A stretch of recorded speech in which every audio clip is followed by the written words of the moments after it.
Manchester United are eyeing up West Ham midfielder. Real Madrid are interested in an Arsenal defender. Crystal Palace have an in-principle deal for a new head coach. And Brighton completes signing of an 18-year-old winger. Here are your daily Premier League news headlines.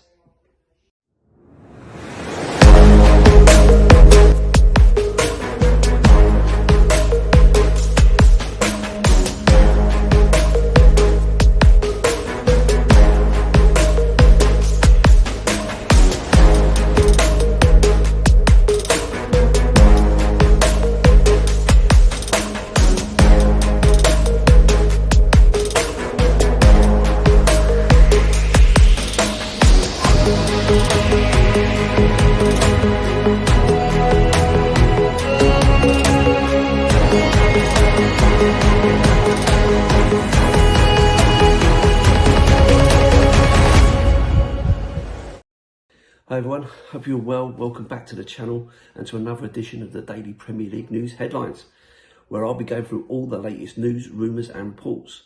My name's Lee The Dorset Spur, and if you're watching it on YouTube, please like, comment and subscribe to the channel. If you're listening on an audio platform, please do hit that follow button and leave a review if you can. So let's get into it. Here's the main stories today. So Manchester United are exploring a potential deal for West Ham midfielder Matheus Fernandes. Sky Sports News understand West Ham value Fernandes at around £80 million and are in no rush to sell the player.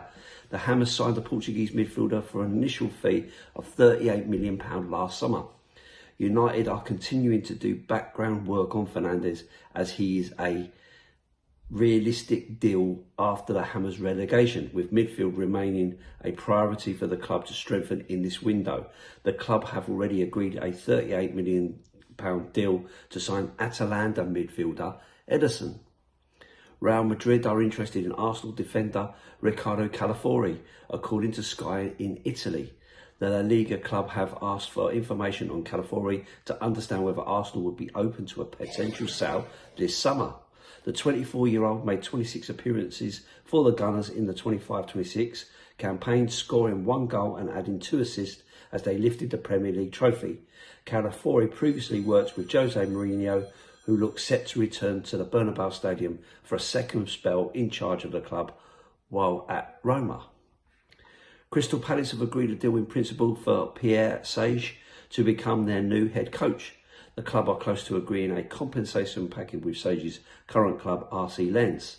The Frenchman is set to sign a new contract up until the summer of 2029 with an option for a further year. Sage emerged as a preferred candidate after Andoni Iraola became the Liverpool head coach. Wolves have completed the re-signing of striker Raul Jimenez. The club have confirmed the Mexican returns to Wolves on a 2-year deal with an option for an additional 12 months.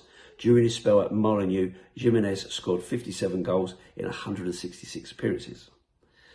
Brighton have completed the signing of winger Zadok Johanna from AAK Stockholm. The 18-year holder signed a 5-year contract at the club until June 2031.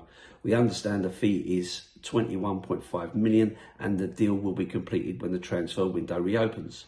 Head coach said, "I'm looking forward to working with Zadok. Having seen his games and his attributes, he is a player that can impact games in the final third. He's still young and will need time to adapt to the club and Premier League, but he's an exciting player to watch and he brings the kind of creativity we know our fans will enjoy. He's dynamic, has pace and likes to take players on. His attributes and ability will be a real addition to our attacking options." Everton have firmly been knocked back by Middlesbrough for an initial approach for Hayden Hackney. The Premier League club are thought to be far away from Borough's valuation and there are no further talks ongoing at this stage. Everton are one of a number of clubs interested in Hackney, including Tottenham, Nottingham Forest and Crystal Palace. And finally, Ben Davies signed a new 12-month deal at Tottenham to extend his stay at the club into a 13th season. Wales captain Davies only made 5 appearances during an injury-ravaged last season, but was praised by Spurs boss Roberto De Zerbi for his leadership during a tense and ultimately successful relegation battle in the Premier League. Davies, who has 363 times for Tottenham, was present for the matches at Aston Villa and Chelsea before he helped with the team's preparations for the final day win at home to Everton. The 33-year-old joined from Swansea in 2014. Tottenham Hotspur really feels like home. It's been a huge part of my football journey, and I'm grateful for what the club has given me so far in my career, Davies told the official club website.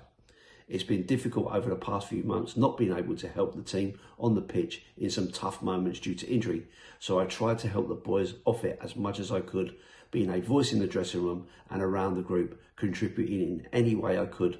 My heart is on my sleeve for this club, and I'll give everything for it. So, my thoughts on some of these stories. Well, Ben Davies staying at Tottenham is obviously the big one for me. I know this one will divide a lot of fans because Ben Davies will be seen as old guard, been there a long time, part of the problem, not good enough, all that kind of stuff by a certain section of the fan base. However, over those 13 years, we've had plenty of different managers, and every single one of those managers has wanted Ben Davies to be in their squad. He is not a club decision. This is a manager's decision to keep the player, because if they didn't, he wouldn't still be there. Ben Davies has been asked to play in various different roles and has always done it with professionalism, without complaining. He always does his duties as he should and never causes any controversy for the club. Some people may think that is making him boring or whatever, a yes man, all that kind of stuff. But what you can't doubt is his commitment to the cause. Ben Davies has been a huge voice. It was called out during the COVID season, how much you could hear Ben Davies on the pitch, supporting the other players and trying to help them get through what needed to be done and so on. So for me, I think it's a no-brainer. I don't think he's going to play very much, to be honest with you, but I think this is a final season to give us a little bit of an option just in case it's needed, just in case of injuries or whatever.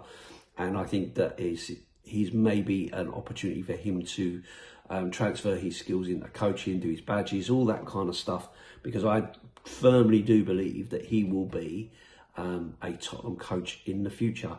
So fair play to him. I'm happy for him to come back in the Tottenham team when required, which I don't think, as I say, I don't think it will be very often.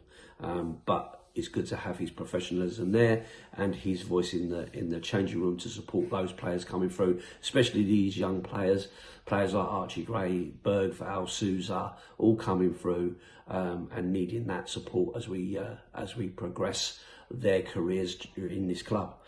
The other one, which I kind of just picked up on a little bit, was Manchester United. After Mateus Fernandes, Manchester United making moves already in the transfer window, along with Spurs seem to be the main movers at the moment, looking at deals, and so £80 million for another midfielder. It feels like Manchester United are trying to build on what they've already done. They had a really good season last season, considering how it started off. For them to pull it back and end up in third position is, you know, you have to give credit where credit is due. It's disappointing as a Tottenham fan that they were able to do that, but you know, it is what it is. And Manchester United will always be Manchester United, and they will have pull. So yeah, they did a lot of business last year. They're looking to do a lot of business this year. Maybe they've learnt their lesson about overpaying or just going out for absolute stars, and we'll try to get that balance right. And Michael Carrick is doing a brilliant job there, so fair play to him. So anyway, listen, that's everything from me today. I'm not going to go through every single story. So thanks for watching and listening. I hope you enjoyed it. If you're watching on YouTube, please like, share and comment in the comment section. Subscribe if you don't already. If you're listening on an audio platform, please do hit that follow button and leave a review if you can. I'm Lee The Dorset Spur, and if you like YouTube channels, please do pop over and say hi on my channel. I'll be very pleased to have you over there. All that's left to say is I'll see you on the next one, and as always, up the Spurs.